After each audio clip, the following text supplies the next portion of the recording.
Welcome. This is Professor Nathenson. Welcome. This is the Spring 2016 review. What we're going to be doing today is reviewing the materials we covered this spring. There will be some callback to the materials we covered in the fall. For those of you watching this online, I am not covering everything we did in class this year. Instead, you can look on the YouTube site and find videos from the fall, which will cover materials such as personal jurisdiction, basics of subject matter jurisdiction, venue, forum non-convenience, and far, far more. This video instead is dedicated to the materials we covered this fall at St. Thomas University in Civil Procedure 2, Sections 1 and 2. Now, the first part of our review is going to be on pleading, but give me an opportunity thank you for coming today. We're very early. It's 9 a.m. in the morning, so thank you. It's early for you. It's early for me as well. Let me talk briefly about office hours this week, as well as what may or may not be on the exam. I've expanded significantly my office hours this week. The sign-up sheet will go on my door at 1:30 p.m. today. So you can come at 1:30 to sign up for an appointment. Please do not sign up for more than one appointment. After Monday, after today, there are some office hours today, you may sign up for a second appointment after you have had an appointment already. So don't sign up for more than one appointment at a time. I have 100 students. It's not fair to try to gobble up all the appointments. So I've tried to make as many appointments as I reasonably can. I think tripled my office hours for this week. So for those of you who would like to meet with me, I'm trying to make myself as available as I can. Next, regarding what we cover in today's review and what we don't cover in today's review, let me give my official standard disclaimer. I haven't written the essays yet for your exam. I don't ever do this until after I do the review. If I say something in the review, that does not mean that it's in the exam. If I don't mention something in today's review, that doesn't mean it's not on the exam. The materials that will be covered in this exam include anything we covered this year. That includes the fall. As you know, the school rightly has a policy that spring exams are comprehensive.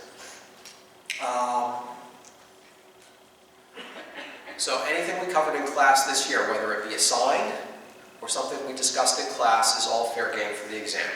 So please don't come to me and say, Professor, do I need to know this for the exam?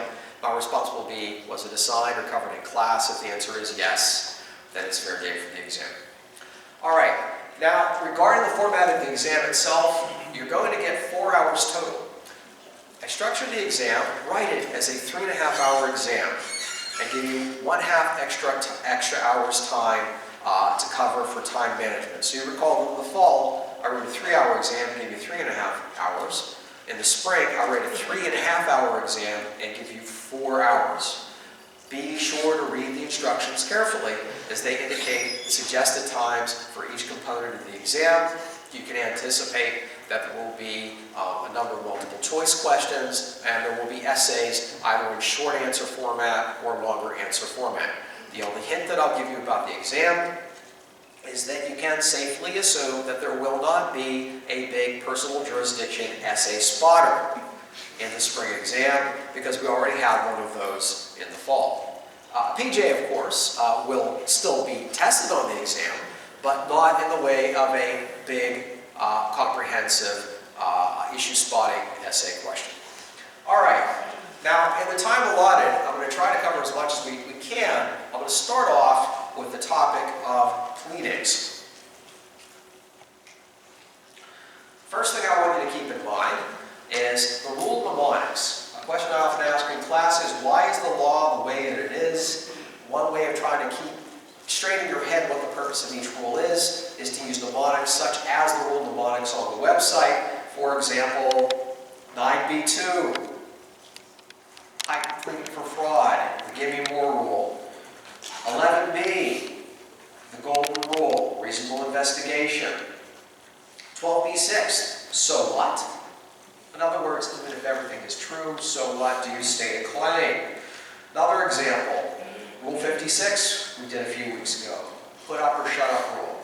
All right? If you keep these in mind, that helps you to keep in mind what the purpose of the law is, and when you understand the purpose of the law, that will better help you in analyzing the law. Pleadings. Let me briefly start off with Rule 11 the golden rule. Now, Rule 11 has Part A, the signature requirement. Okay, you have to sign any paper you present to the court. The more significant parts of Rule 11 are parts 11B and 11C. 11B is the certification requirement. That it means that whenever you present a document to the court, whether that's a motion or a pleading or some other paper, when you sign it and submit it to the court, you are making a certification that you've done a reasonable investigation under the circumstances into the facts and the law, and that you have no improper purpose. Now, I'm not going to go into detail in this, okay? I'm speaking more in generalities right now, but you always have to make that reasonable investigation. It doesn't mean that you turn out to be right. It means you made an investigation reasonable under the circumstances. Reasonable sounds like a standard rather than a rule, right? All right. If you violate that certification, then you may be subject to sanctions under Rule 11C. 11C gives the court power to allot sanctions against you. They can be monetary and they can be non-monetary, such as an order that you attend additional legal training, such as the CLE classes. A big consideration here is sanctions under Rule 11C are discretionary. The court may, not the court must, the court may allot sanctions against the recalcitrant a lawyer, a party, or firm.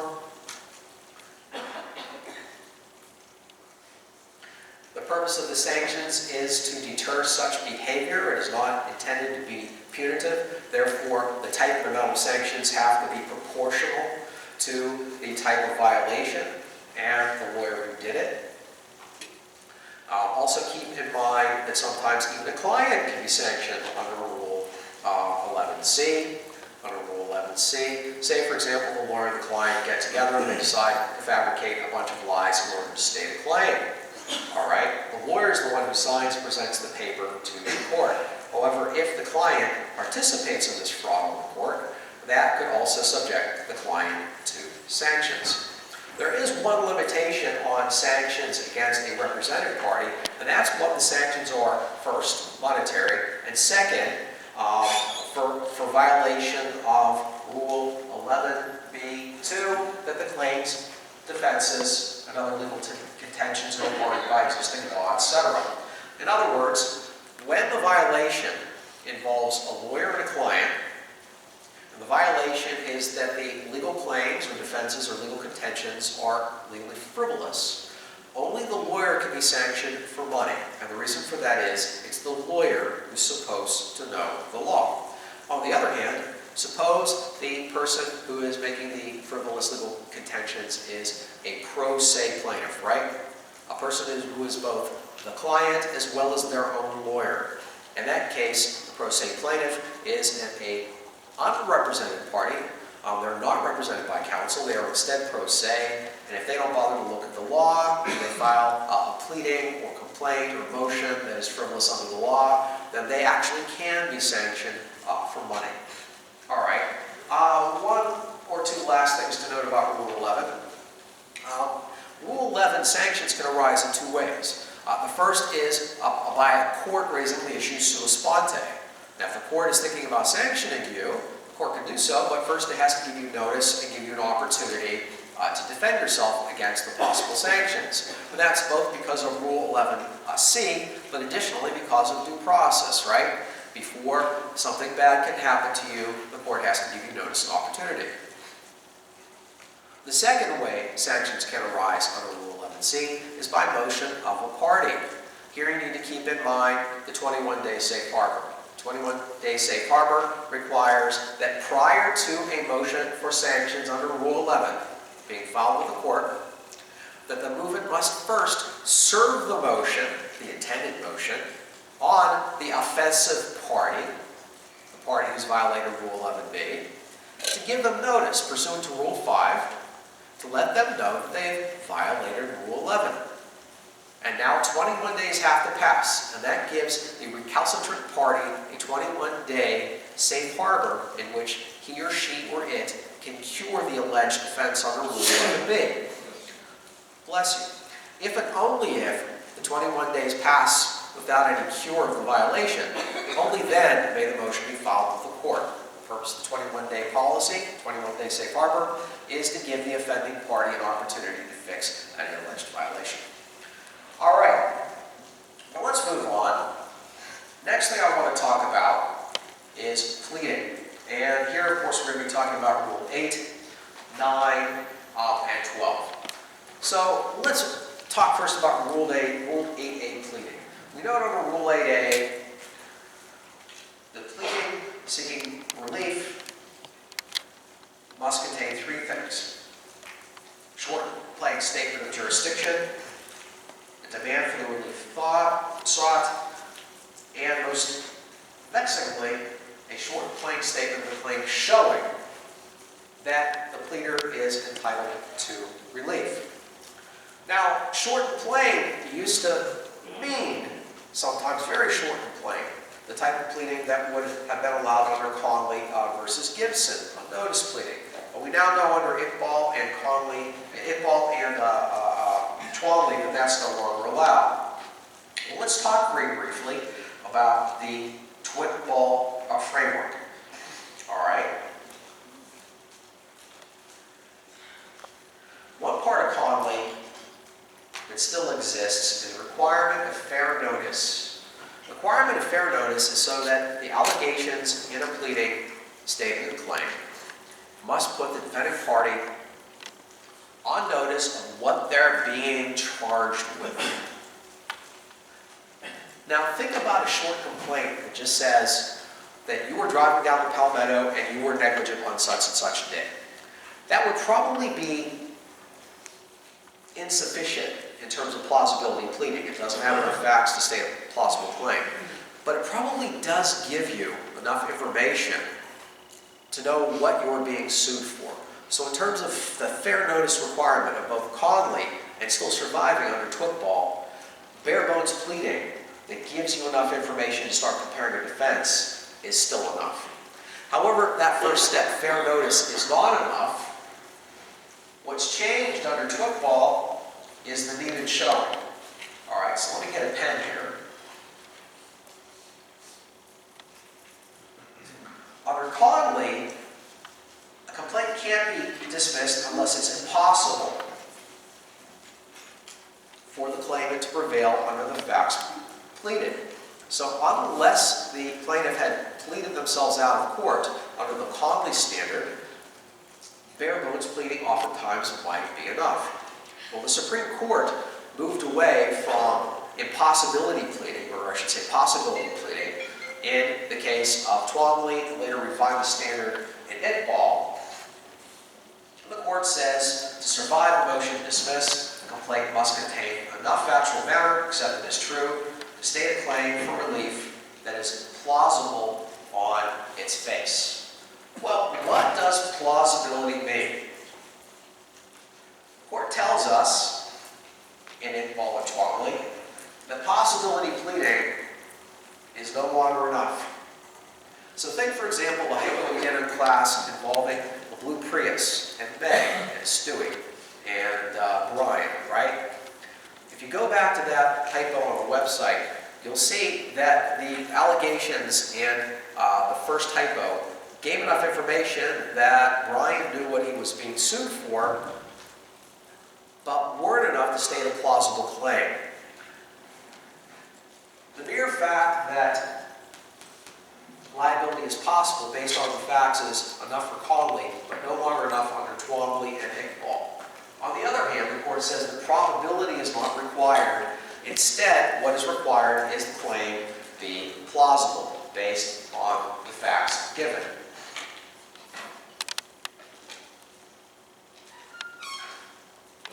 Now, if you go to the website, we have the handout, the materials on Conley and Iqbal, and I want you to go back to that and make sure you're well prepared to deal with Iqbal and Twombly plausibility pleading in case that shows up on the exam. That's a testable subject. So to do the plausibility analysis, you have to do two steps. Step one is to separate the facts from the legal conclusions. Step two is determine whether the claim is plausible. If you get a fact pattern like this, you might, for example, get a sample complaint. And what you're going to have to do is go through the complaint, paragraph by paragraph, sometimes word by word, and try to figure out what are facts, what are legal conclusions, all right? You can't say the complaint as a whole is a legal conclusion. You may have to go line by line or even phrase by phrase. Well, what is a legal conclusion and what is a fact? Read carefully. An easy example of a legal conclusion would be the threadbare elements of a cause of action. The plaintiff breached the duty of reasonable care, thus causing damages to the plaintiff. Doesn't sound like there's any facts in there unless you want to consider the existence of a plaintiff to be a fact. Those are threadbare recitation of the elements of negligence and therefore a legal conclusion. Harder might be some allegations might arguably fall into both facts or legal conclusions. In that case, you may need to argue in the alternative. Well, go through the pleading, figure out what are facts, what are legal conclusions, argue the alternative if you have to, and how do we treat the facts? Facts are treated as true. If it's a fact, it's true, unless, as Justice Breyer points out in his dissent, unless they're facts that are crazy and impossible in the world as we know it, such as allegations regarding little green men or time travel. Once you figure out what the facts are, you then ignore the legal conclusions and you move into the second part of the analysis. To do this, you first have to consider what's the cause of action. So look at the pleading. What is the legal basis of the claim? Is it battery? Is it negligence? Is it copyright infringement? Fact pattern will likely give you the law, or you should know the law if it's a basic tort like negligence, and then use that as the framework for your analysis. And then you go through your elements of the claim and ask whether or not you have relevant facts for each and every element. Now, likely in a fact pattern like this, you're going to have facts for some elements, but misfacts for other elements. Think, for example, of the Meg versus Brian lawsuit. There was no doubt that Meg had suffered damages. Her car had been hit and damaged, and that was alleged in her complaint. What was missing, however, was any allegation that the defendant, Brian, was driving the blue Prius that was alleged to have hit her. All right? So now we have a duty. We have a breach by somebody, but we don't know who. All right? And whoever that is, that person caused the damages, but we don't know who that person is that caused the damages. That's your hole in the facts. Now this is where plausibility comes in. If there's facts missing, then you start making inferences. What are the holes in the facts? Use your common sense, as Iqbal says. Use judicial experience and common sense to make inferences from the facts and then figure out which ones are more likely. So think of the Meg versus Stewie hypothetical, or Meg versus Brian, my bad. Meg versus Brian hypothetical. We have facts alleging that a blue Prius ran into her car and drove away, but the facts don't allege who was the driver. We know that Brian owns a blue Prius, but the complaint doesn't allege that Brian was driving the blue Prius in question. So you can have two versions of the fact. Which one is more liable? Think of Iqbal, for example. The allegation was somebody driving a blue Prius hit the car. Brian drives a blue Prius, but there's no allegation that Brian was driving the car that hit Meg, right? You have two inferences for that whole. One is that Brian was the bad guy driving the blue Prius, and the other is that some other person was driving the blue Prius, right? Again, you use your common sense. Which one is more likely? If the allegation that Brian was driving the car is more likely than the allegation, rather than the inference that somebody else was driving the car, then the claim is plausible. But how many blue Priuses are there in South Florida? 3? 12? More? 17? More than 100? More than 1,000? I would think well over 1,000, probably in the tens of thousands. All right. So the allegation that somebody else was driving the car, as opposed to Brian, is more likely. And because the inference of non-liability outweighs the inference of liability, the claim does not, the pleading does not state a claim. Now compare that, all right, to Conley. Under Conley, as long as you didn't plead yourself out of court, as long as it was possible that the defendant was liable based on the facts given, that was enough. Now, if the complaint says, Brian drives a Prius, some Prius hit my car and damaged it, therefore Brian is negligent, all right? Is it possible that Brian was the driver? The answer is obviously yes. But it's not plausible because the inference that it was somebody else is more likely. So go back to the handout on the site. Think about the steps that you have to take in analyzing kickball. If you want to do some practice runs of pinball, some of my past exams have had pinball-based fact patterns, and you can practice on that. Other stuff to think about regarding pleading is the status of Rule 84 and Form 11. You recall in the fall that Form 11 still existed, and you'll recall that Rule 84 stated that the forms of the complaint were sufficient under these rules. However, on December 3rd of 2015, Rule 84 was abrogated and the appendix of forms was deleted. Other things to keep in mind. Rule 8 sets the floor of pleading, but sometimes special situations require heightened pleading. One of those examples is found in Rule 9, pleading fraud or mistake. Don't forget about Rule 9, particularly 9b. I've tested on that in the past, and students tend to forget about it. If you are pleading fraud or mistake, then you have to plead the circumstances of fraud or mistake with particularity. Okay? Now, fraud, some sort of deception, right? Requires scienter. Mistake oftentimes comes up as a defense, right? Somebody sues on the sum or some sort of contract, and the defendant alleges a mistake. Those of you that have taken contract probably learned quite a lot about mistake this year. Also keep in mind that somewhat vexingly, under Rule 9b, circumstances of fraud must be pleaded with particularity. The rule then goes on to say that conditions of mind may be alleged generally. That's kind of odd considering the elements of fraud include state of mind, which is scienter, which makes analysis under Rule 9b complex, leading to a lot of interesting cases involving security law that aren't in your book, so we'll get into them. All right, let's move on. Rule 55, let's just note very, very briefly. Rule 55 is about default and default judgment. Something I want you to keep in mind with Rule 55 is the distinction between a default under Rule 55A and a default judgment under Rule 55B. Entry of default means that somebody has failed to answer or otherwise defend. All right?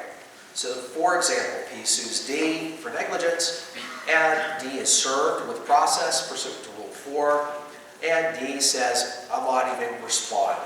All right? Well, that will lead to an entry of default by the clerk. When the clerk learns of the default by affidavit or by some other means, the clerk must enter the default into the docket. Entry of a default by itself doesn't mean the plaintiff gets anything. All it means is there's an entry of a default which is treated akin to admission of all well-pleaded factual allegations in the complaint. If there's to be relief pursuant to Rule 55, there must instead be a default judgment.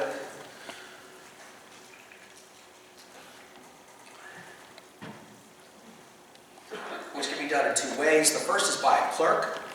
Clerks have limited power to enter default judgments, which can be done only for a sum certain. So say, for example, you take out a loan on a car and you stop paying on your loan. Well, that's a loan based on a set amount of money.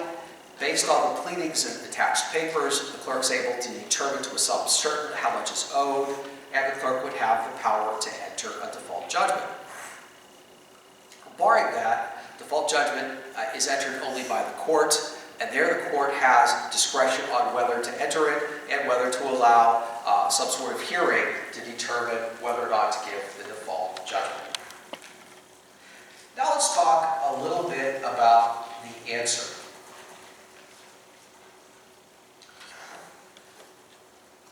And we're going to start here with Rule 7. So let's remind ourselves of the types of pleadings that are allowed and required under Rule 7a.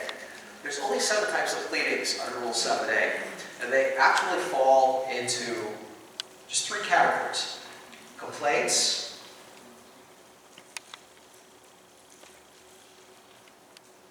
answers, and a reply. Now, isn't that pretty?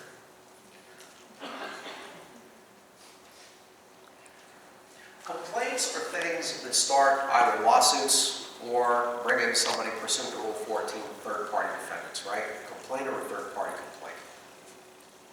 Complaints contain causes of action. They contain claims. All right, so P sues D. That's the complaint. That has to state the claim against the defendant. Once a defending party has been served, whether that defending party is a third-party defendant or the original defendant, then they have to serve an answer, right? And answers are 4 types. Answer to a complaint, an answer to a third-party complaint, and here we have answers to counterclaims and cross-claims, right? I'll get back to this one in a second, so let's put a little star there so I can remind myself to tell you something. So you have complaints and you have answers, and finally you have replies. Replies are rarely done. Replies are only required if the court orders a party to do a reply. So for example, P sues D for negligence. D answers alleging the plaintiff was contributorily negligent. The court decides to order the plaintiff to reply to the answer so we can have admissions or denials regarding the allegations in defendant's affirmative defense of contributory negligence. The court rarely does this, but this is an example of how that might work, right? Because P in his or her complaint is going to be making a bunch of allegations. And then the defendant in the answer has to admit or deny those allegations that include their counterclaims, cross-claims, and affirmative defenses. Well, the purpose of a reply would be to reply to the defendant's affirmative defense. All right? Rarely done. Now, let me get back to this, right? I said there was going to be something I wanted to say about answers and counterclaims and all of this. I want us to think about what can go into an answer. Answer contains admissions, denials, and deemed denials. It can contain affirmative defenses. It can contain Rule 12 defenses.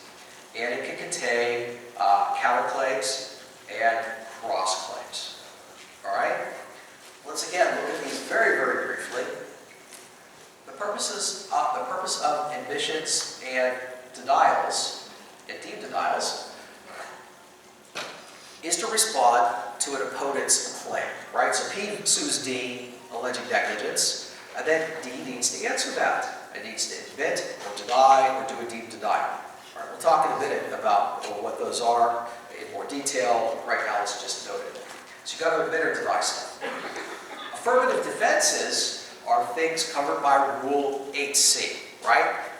Affirmative defenses are things that even if the plaintiff's claim is true, there's some sort of affirmative reason why the plaintiff, or I should say the claimant, can't prevail, such as statute of limitations, such as release, such as contributory or comparative negligence, such as waiver, such as estoppel, such as we covered it just last week, preclusion, right?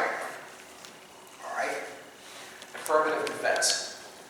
And then you have Rule 12 defenses, which we'll get to in a few moments, but those are things like failure to state a claim, lack of personal jurisdiction, and the like. And finally, an answer can include counterclaims and cross-claims. All right? A counterclaim is a claim against the opposing party. A cross-claim is a claim against the co-party. Let's draw a brief little example which reminds us how all of that works. There we go. So, P sues D1 and D2 for negligence. All right? And let's say D1 sues D2 for negligence. The D1 goes back at P for negligence. All right? So you have plaintiff sues two defendants. All right? Then the defendant asserts a counterclaim against the opposing party and asserts a cross-claim against an existing party. All right? You recall that from joinder. That's very basic joinder. Think of the stuff that the defendant is saying in its answer. It's including, one, admissions and denials, right? It's including any affirmative defenses, such as contributory negligence. Here sounds like it might be one, if it's a contributory negligence jurisdiction. Any Rule 12 defenses, such as, say, like failure to state a claim. And then here we have counterclaims against P and a cross-claim against D2. Okay? So let's keep in our mind the basic idea of how a lawsuit is structured and what each of the pleadings are. Right? Here we have P versus D. That's a complaint, right? D versus P, that's an answer. This is all the stuff in the defendant's answer. All right, now here's a question for you. D1 is suing P, right? Does P have to answer D1's answer? Does P have to respond to the answer filed by D1? Yes. What do we call the pleading that P has to make against D1?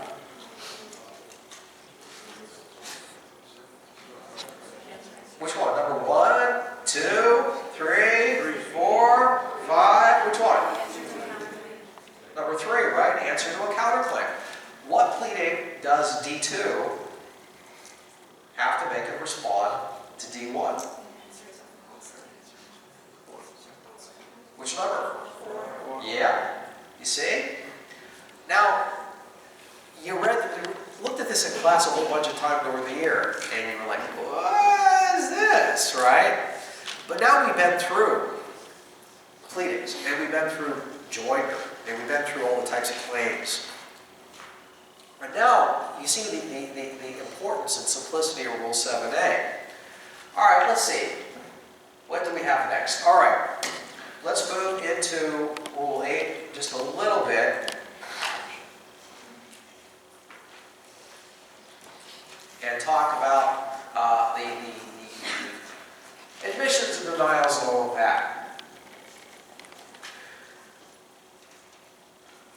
You have to fairly respond to the substance of the allegation, right? So if part of it's true, part of the complaint is true, part of it is not true, then you can't just deny everything. You have to fairly respond and admit or deny as appropriate. Kind of this idea in my mind is expanded in Part B3. If you don't intend to deny all the allegations, you have to either specifically deny or generally deny, and so on. My recommendation to you, and I want you to write this down. I want you to write this down. As a student, my starting point is what you should do with an answer when you're doing your admissions and denials, all right, is admit specifically and deny generally. So here's what I want you to do. Last spring, spring of 2015, I think essay question number 4 required you to answer a complaint. So I give you one paragraph of an allegation, I gave you the facts that you found out in the Rule 11B investigation. And you have to draft an answer. And some people, they were denying specifically and admitting generally.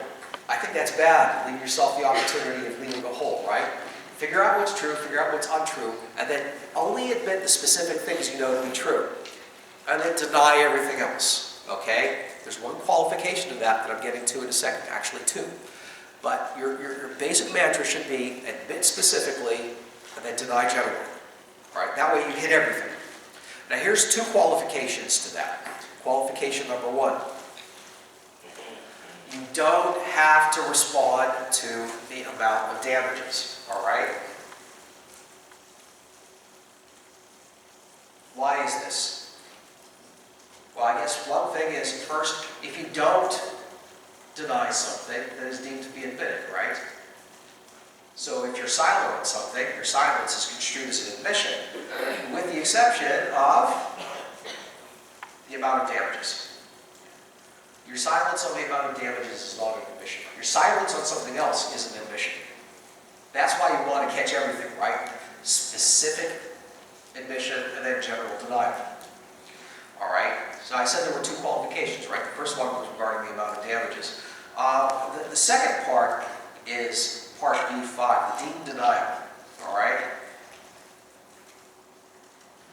What if you've done a reasonable investigation on the circumstances, like you just don't know? You really have overturned every rock as you reasonably can in the time allotted. You're not a bad person, you're a good person, you're a diligent lawyer, and like, I don't know. Well, you can't really admit it, right? Because that can stick to you, barring an amendment. And you don't want to just deny it, because you can't say no if you don't know. What you do is a deemed denial. In other words, you state, and here you should track the language. Defendant lacks knowledge or information sufficient to form a belief about the truth of whatever, and therefore denies it. All right, a deemed denial. Use the magic language from Rule 11B5. All right, use the magic language, and here's why. It's not enough to say that you lack knowledge about something, because even if you don't know something, the information to learn about it may be within your grasp, right? So you think, it's been alleged that you said something in a letter, like, well, I don't remember what I said in the letter, that was like 2 years ago. I don't know what I said in the letter, I don't even remember what I said this morning. You know? Who knows what I said in that letter? But the letter's right there in your drawer. Nope, I don't want to look at it. But you see, I don't have the knowledge, but the information is in that drawer down there. So if you're going to do a deep denial, you better make sure that you're able to say that you lack knowledge or information sufficient to form a belief about something. You have to have done the reasonable diligence under Rule 11B, and you need to track that magic language. Do the question from the website. It's not a hard one. You just have to read carefully. It will be good for you developing your skills. So, let's see where we are. All right.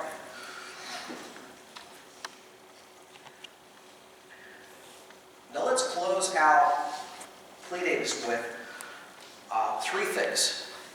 First, the initial response rule under Rule 12. Second, some real basics on amendments under Rule 15A. And then relation back under Rule 15C. Unless you'd rather I skip over relation back. I didn't think so. Let's start off with Rule 12, the initial response rule.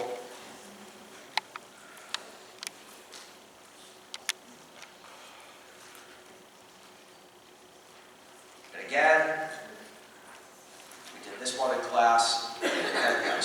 All right, here we go. Let's start out with the basics. The initial response rule deals with waiver of some of the defenses contained in Rule 11B. And those defenses can be waived if not properly and timely asserted in a defending party's response to a claim.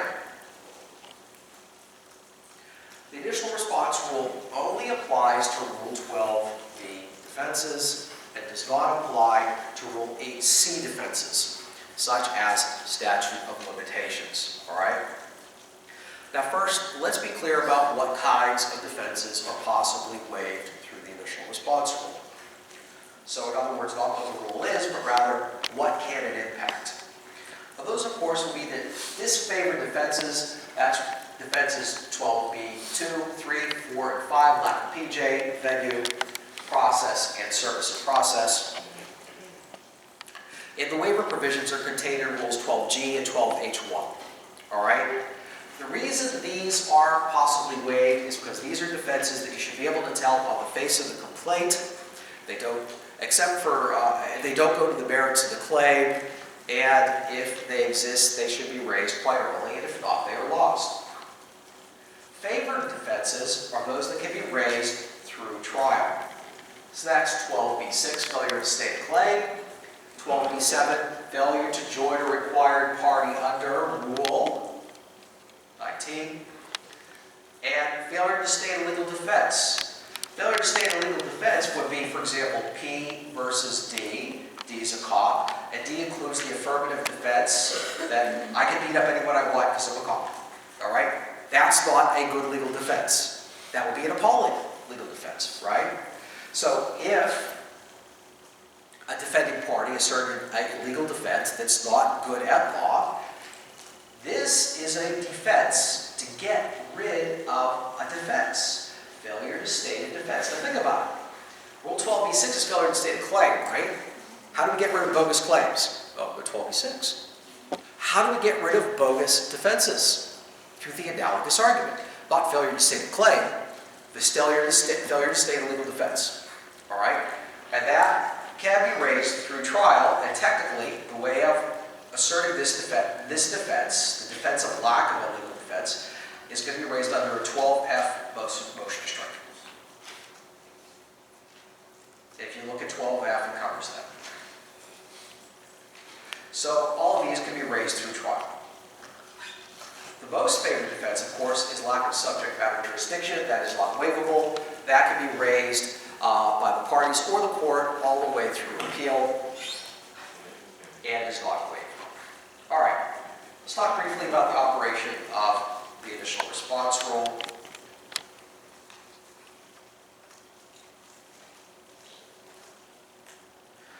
These defenses are going to be waived if not asserted in the responding party's initial response. Now, what are the two ways? What are the two ways that a defending party can respond to a claim?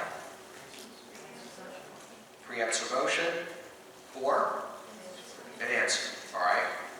So you'll recall the motions are Rule 7B, right? And the answer is a pleading. That's a Rule 7A pleading. All right.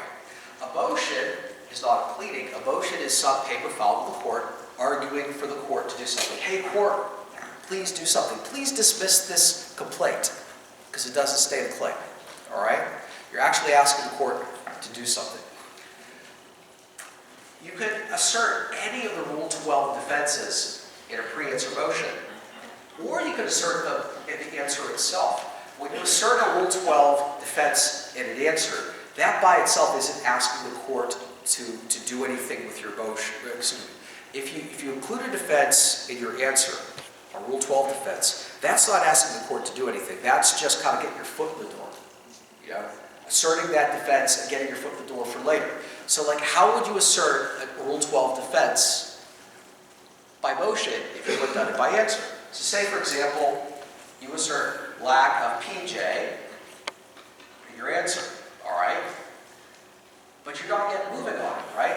So what you can do is later on, I would make a 12C or 12I motion to then ask the court to do something with the Rule 12 defense that you included in your answer. So put differently, the answer doesn't actually ask the court to do anything, but it gets your foot in the door subject to a later motion to actually assert that defense. I suppose you could also do it later on regarding Rule 56. All right, get rid of that. Now let's talk about the waiver provision. All right. The basic of the rule, let's give the basic rule and give the qualification to the rule. The basic rule is that you're going to lose a disfavored defense forever if you don't assert it in your initial response. All right? So your starting point should be, if you have a disfavored defense, number 2 through 5, and you fail to assert it, then it's gone forever, right? So it doesn't matter whether your first response is a motion or an answer, it just doesn't matter. If you don't include it, it's gone forever. A couple qualifications. First, the waiver rule only applies to defenses that are, quote, available to you at the time you served your plea. All right? Now, let's be real. In most cases, the defenses of PJ, venue, process, service of process are going to be available to you at the time you serve your answer or your pre-answer motion. All right? But if it's not, then there's no waiver.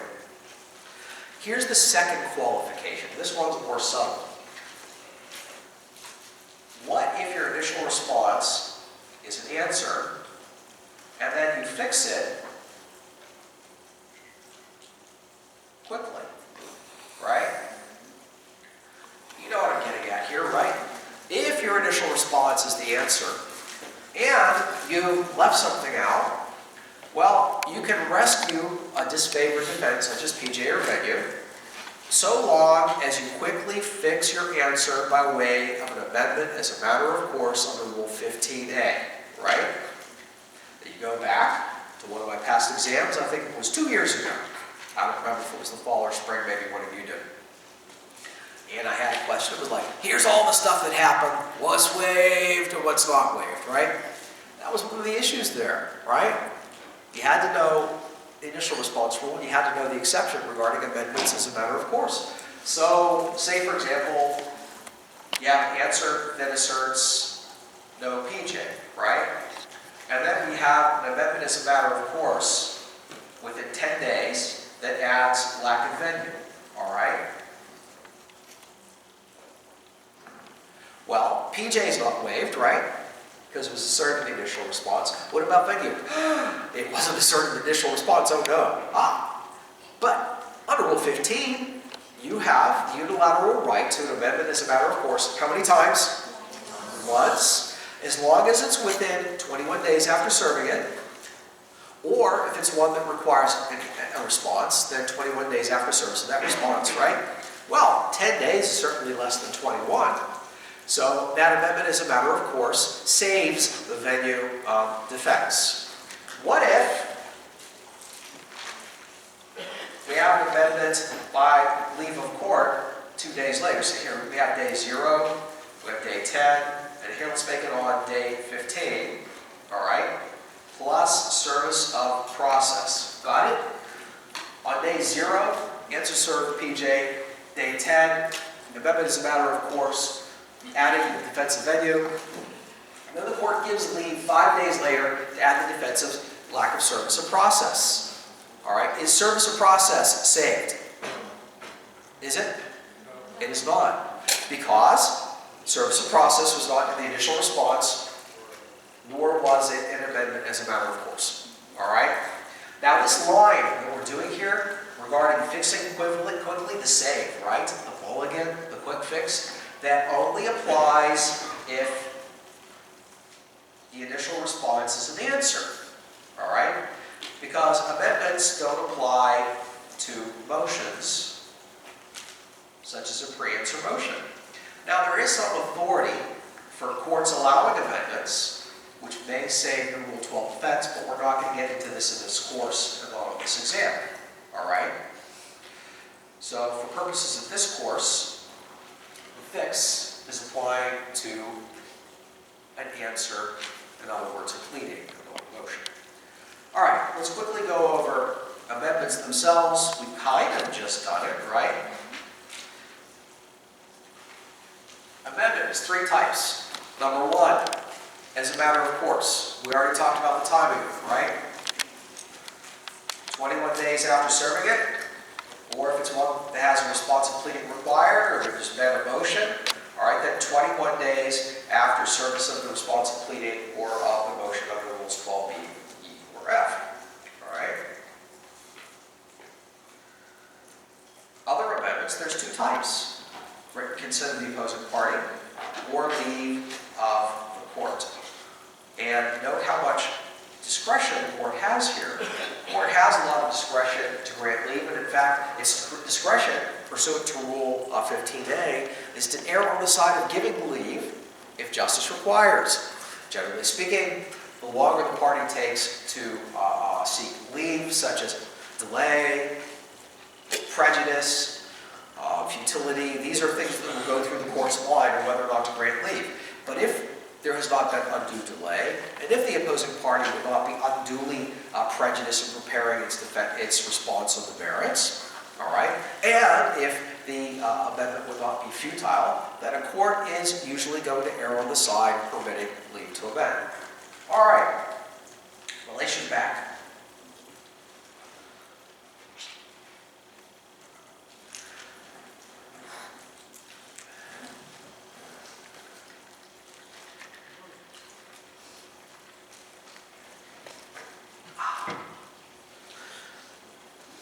Relation back is only relevant when two things have happened.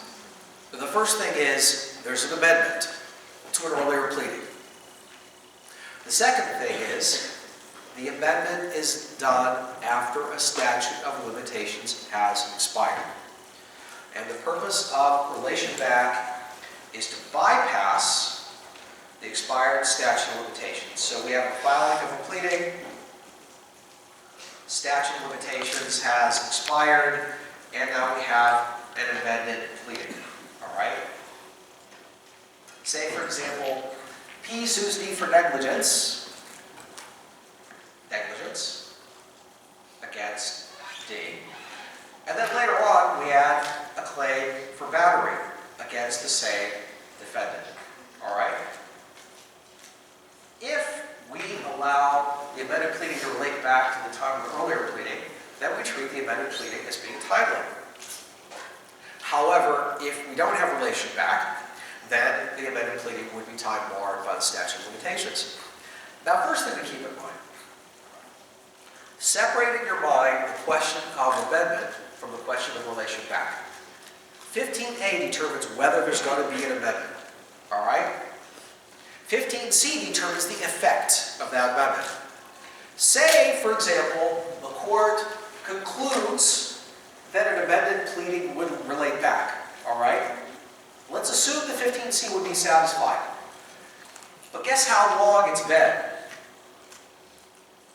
How long has gone from here to here? I don't know. Let's say 10 years.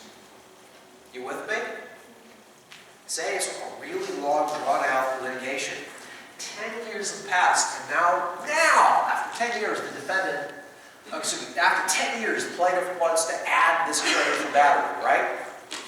The court concludes, well, if I allow a 15A amendment by leave of court, it would relate back. But 10 years sounds kind of like there might be undue delay, doesn't it? Sounds like there might be prejudice, right? The court might deny leave to amend under Rule 15A. So for there to be relation back, there has to be an amendment that qualifies under 15A. And then and only then do we get to the issue of 15C relation back. So read your facts carefully. For example, Brittany's hypo that was on the website, Peter and Paul and Peter Parker and all that. As I recall, it says, the court is going to grant leave to amend if you conclude there's relation back. Under those instructions, don't go into 15A analysis. The court will grant the 15A leave if you conclude it relates back. Always read the call of the question very, very carefully. The question is always your guide. I craft them with great care because I don't want to see you doing a lot of negative issue spotting. I don't want you going off on some detour where you end up not getting points because you're talking about something that's irrelevant. I want you to show me that you've studied hard and can do well and excel in the exam. I want you to excel on the questions asked. I take care to make sure that the questions are clear to you so that you are teed up to hit that shot and do really well. So always read your questions very carefully. Now this fact pattern, let's say it's about 10 years, okay? Let's say the court grants leave to amend. All right. Is this a 15C1A fact pattern, C1B fact pattern, or 15C1C fact pattern? C1A, C1B, C1C, which one? Come on, thinking caps. It's 10 o'clock, your coffee's kicked in. What's that, Jose? I've been to the bathroom, I wouldn't know. Oh. It's going on the internet. Oh, we're sure. All right. Which one is it? It's a B, 15C1B. This is like the case in the book involving the guy who's hurt on the basketball court, right? Same plaintiff, same defendant, adding a claim. All right? It's 15C1B. So we don't worry about timing, we don't worry about notice. All we care is the amendment asserts a claim that arises from the same C, T, or O set out in the original pleading, right? Same parties. We're just adding or changing stuff. I've been teaching law now for a dozen years. I have never tested on 15C1A. Never. Please don't analyze 15C1A at all, ever. Unless I give you the relevant law from the relevant state, right? Say for example, I say the state of confusion, 51st state of the United States, that negligence has a 4-year statute of limitations and will allow relation back in the following circumstances. I would actually give you the statute of limitations, which I always do, and the state law of relation back. And what 15C1A does is incorporates into federal law. 15C1A is federal law that says, hey, look at the relevant other law, which is typically going to be a state statute of limitations that also includes relation back provisions. So unless you get facts where I give you a statute of limitations and a state law of relation back, don't even mention 15C1A. C1B is when it's the same parties, right? We're changing or adding claims. C1C, most testable law, is when we're changing parties or adding parties, right? Now,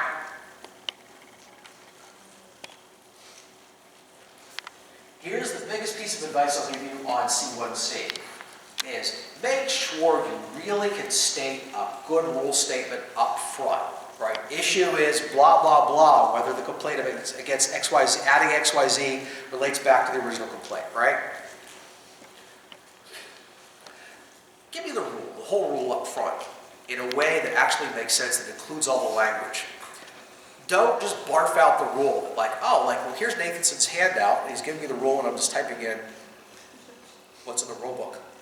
Here's your rule statement, Nathenson. The amendment changes the party, the name of the party, gets to the claim as asserted. If 15C1B is satisfied, and if within the period provided by Rule 4, blah, blah, blah. 0 points. You are not showing me that you understand the law. You are showing me that you have eyes and can type. You need to be able to state the rule for a couple of reasons. Off my head, here's number one.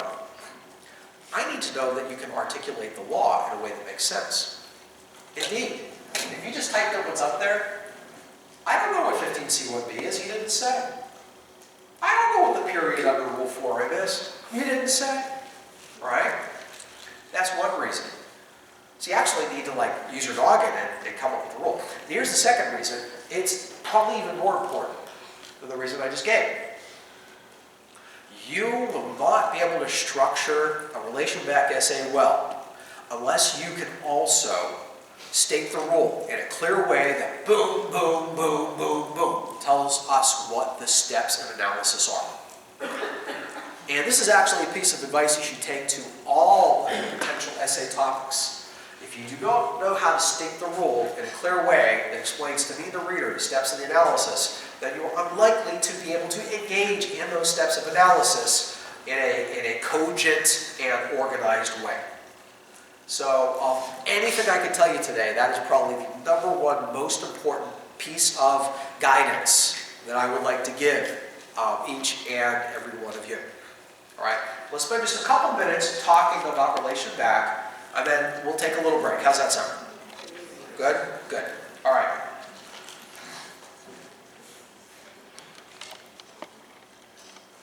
All right. The rule itself doesn't say anything about adding a party.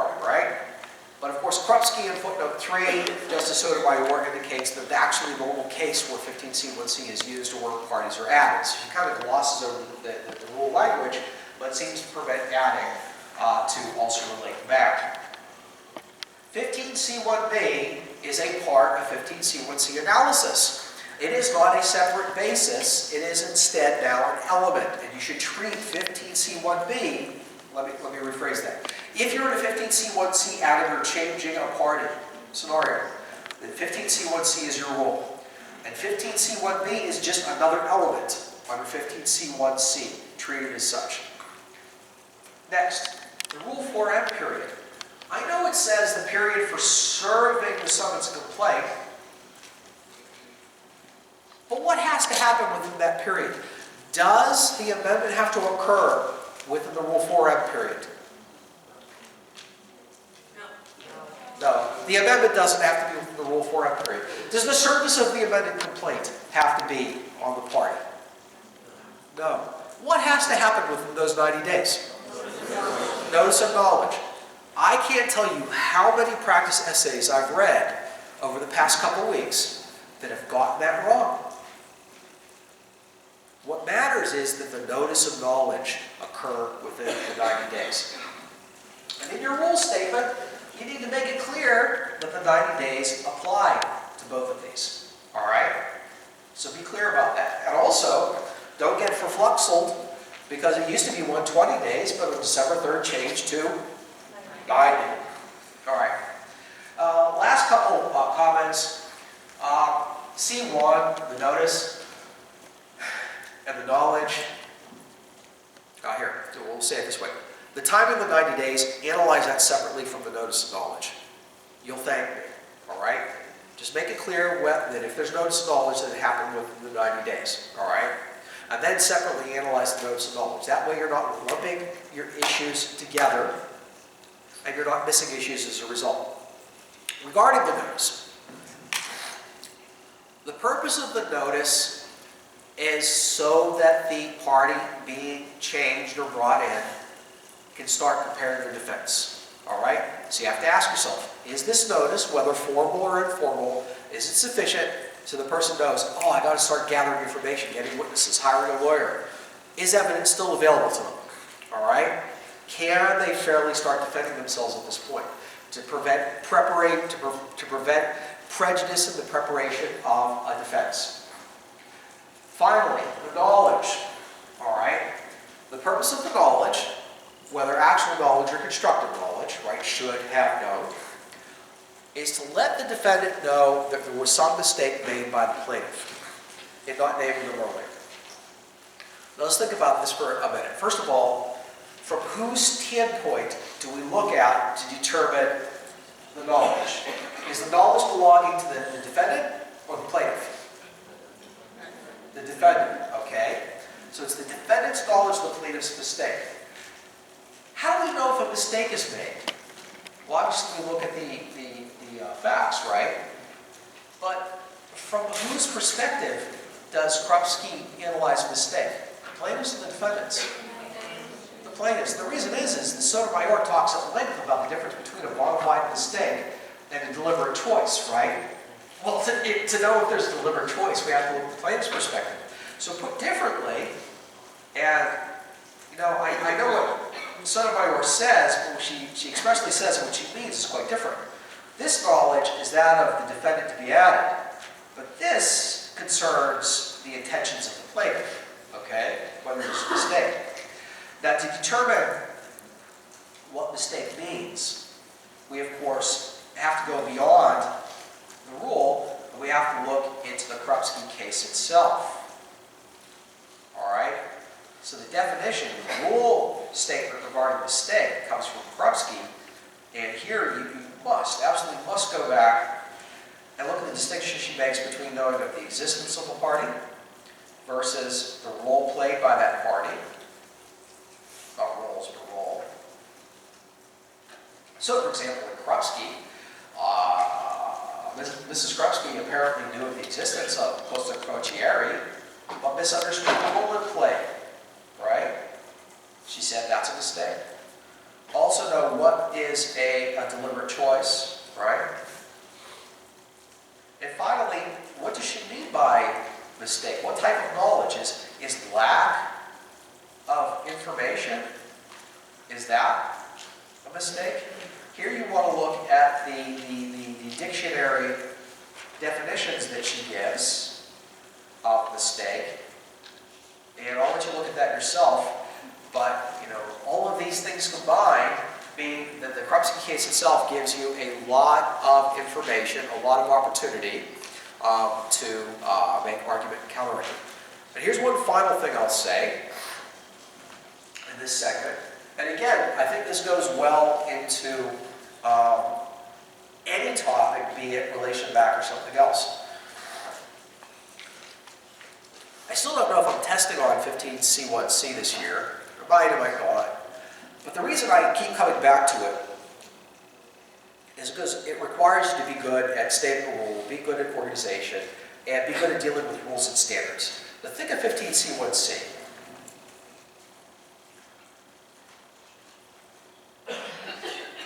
As a whole, 15C1C is a rule because all these things have to be satisfied, right? If just one element of relation back is absent, then there's no relation back. In that sense, it's a rule. But contained within this rule are subparts that are either rule or standards, right? All right, the period provided by Rule 4M. If the knowledge is within the 90 days, if the notice of knowledge are within 90 days, then that's good. If it's outside the 90 days, it's bad. That's a rule, right? 90 or not. But what about C1B? This portion of the rule. Is that a rule or a standard? CTO? Yep. Preventing prejudice. Standard. Knowledge of a mistake. Standard. Look at it. You got a rule that contains subparts that are rules and standards. Look at how much you have to show your ability to do good quality legal analysis to excel at this. Also, that gives you a hint, a big one. I back away from this whole IRAC-CAPC thing. I'm really worn out about IRAC, but the analysis part means giving analysis and where appropriate counter-analysis, right? You can oftentimes have counter-analysis with rules, but the place where there's oftentimes even greater opportunities for counter-analysis is with standards, right? Always turn on your standard detector, like a radar detector. Oh, standard. And whenever you see a standard, ask yourself, do you have some sort of straight-faced counter-argument that can be made, right? Well, you know, Peter Parker will argue this, and Paul Pierce will argue that, right? Or XYZ or whatever, right? And then think about what counter-arguments you might make. Now, I'm not saying there's always going to be a counter-argument with this standard, but when you do see a standard, your radar detector should go off. Start thinking about what counter-argument might I make that passes the straight-face test, right? And if you can come up with something, go for it. If it's weak, but it still passes the smell test, go for it, right? Of course, if you can't think of anything at all, or anything you think of is just like laughably ridiculous, then don't go there. But what I'm getting at is the difference between a rule and a standard is, again, an opportunity for you to manage your time and your thinking in the exam environment to get more points. And please get more points. Ultimately, the goal here is to help you develop your skill as a lawyer to be empathic and realize, here's what this guy's going to say, and this is what this woman is going to say. He's going to argue this, she's going to argue that. You need to be able to get in the mind and the hearts of your opponents and look at it from their perspective. That's what counter-analysis is about. That's what you do every day as a lawyer. That's how you problem solve. So what you're doing for me a week from today is a microcosm of what you will do on your own every day for the rest of your professional career. All right, it's time to take a break. Thank you, and we'll be back.